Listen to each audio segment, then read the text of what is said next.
What happens if I stop using my smartphone for 10 days? Have you ever wondered what would really happen if you completely stop using your smartphone for 10 whole days? No notifications, no social media, no scrolling, just you and silence. I decided to find out. I'm not someone who lives without technology. I check my phone the moment I wake up, and the last thing I see before sleeping is that glowing screen. But lately, I started noticing something strange. I couldn't stay still without reaching for my phone. It wasn't boredom, it was a kind of invisible pull. So I made a decision. For 10 days, I would completely disconnect from my smartphone. No calls, no internet, no distractions. Just reality. This is what happened. Day 1. The phantom buzz. The first few hours felt almost impossible. Every few minutes, I could feel my phone vibrating. Except it wasn't. My brain was tricking me. This strange phenomenon is called phantom vibration syndrome.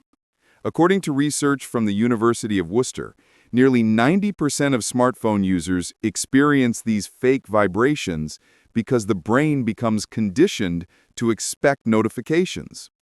That means my body had started to physically react to something that wasn't even happening. By evening, I realized how dependent I had become. Every time something happened, my hand automatically reached for a phone that wasn't there. It was like losing a part of myself. Day 2. The silence feels loud. When I woke up on day 2, the world felt quieter, almost too quiet. Normally, I'd scroll through Instagram, check messages, or read random headlines.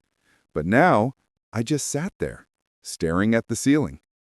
It's strange how silence can be so uncomfortable when you're used to constant noise.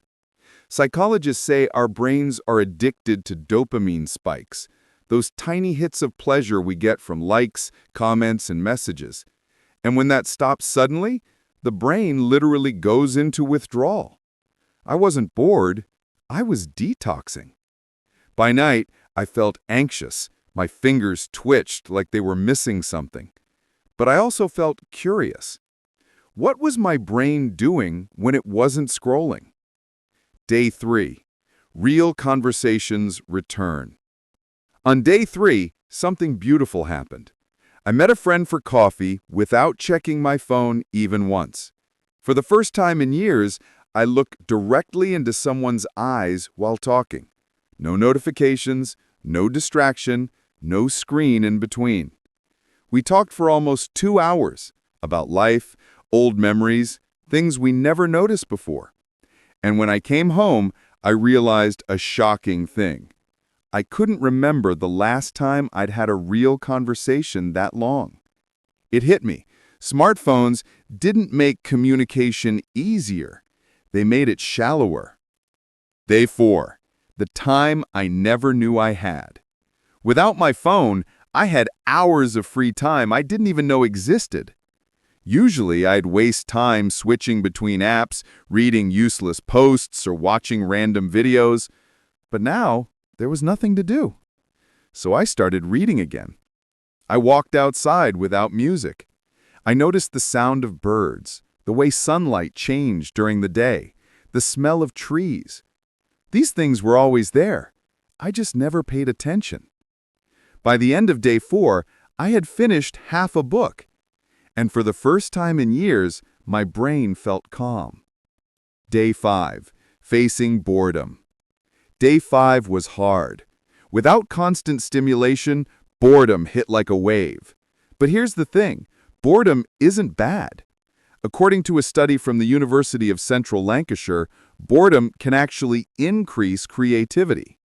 When your brain isn't distracted, it starts making new connections, new ideas. And that's exactly what happened. I started writing down thoughts, ideas, and stories I'd never had time for before. It felt like unlocking a hidden part of my brain that had been silent for years. Day 6. The anxiety fades. By day 6, something shifted. That feeling of constant urgency, like I was missing out on something, began to fade. I didn't care what was trending, who posted what, or how many messages were waiting. It was peaceful. Studies show that people who take regular phone breaks report lower stress, better focus, and deeper sleep. I could feel that happening. My thoughts were clearer, my sleep deeper, and my mood lighter. It was like the fog was lifting. Day 7. The real world feels brighter. On day 7, the world around me started to feel different, more colorful, more alive. It wasn't that the world had changed, I had. I started noticing people, their faces, their laughter, even their sadness. When you're constantly online, reality feels distant, like background noise. But without my phone, everything felt real again. It was strange. The more I disconnected from the digital world, the more I connected to the real one. Day 8. Discovering my own thoughts. By day 8, my mind was quieter, but in a good way. Without endless scrolling, my thoughts had space to breathe. I realized how much of what I used to think was actually just echoes of other people's opinions, posts, comments, videos.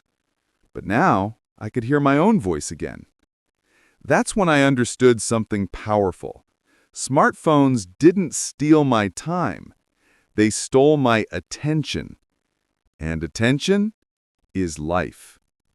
Day 9. The strange freedom. Day 9 felt liberating.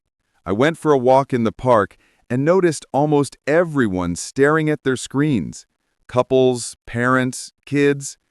It was like watching people trapped in invisible cages. And I used to be one of them. That realization hit hard. We think phones connect us, but sometimes they quietly separate us from everything real. Freedom, I realized, isn't about turning your phone off. It's about remembering you can. Day 10. What I learned. The final day felt peaceful. No anxiety, no urge to check anything, just presence. I sat outside, watching the sunset, something I hadn't done in years. And it hit me. I didn't hate my smartphone. It wasn't evil. The real problem was how much power I had given it. Technology should serve us, not control us. And maybe that's the real lesson. You don't have to throw your phone away. You just have to remember that life is happening outside that tiny screen. After the 10 days. When I finally turned my phone back on, hundreds of notifications appeared. Messages, emails, updates. But you know what? None of them felt important anymore.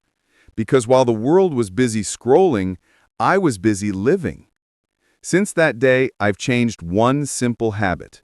I keep my phone away for 1 hour every morning and 1 hour before bed. Those 2 hours are mine. To think, to breathe, to be human again. Maybe you can try it too. 10 days might sound impossible, but what if those 10 days could change how you see the world? After all, sometimes the most powerful connection happens when you finally disconnect.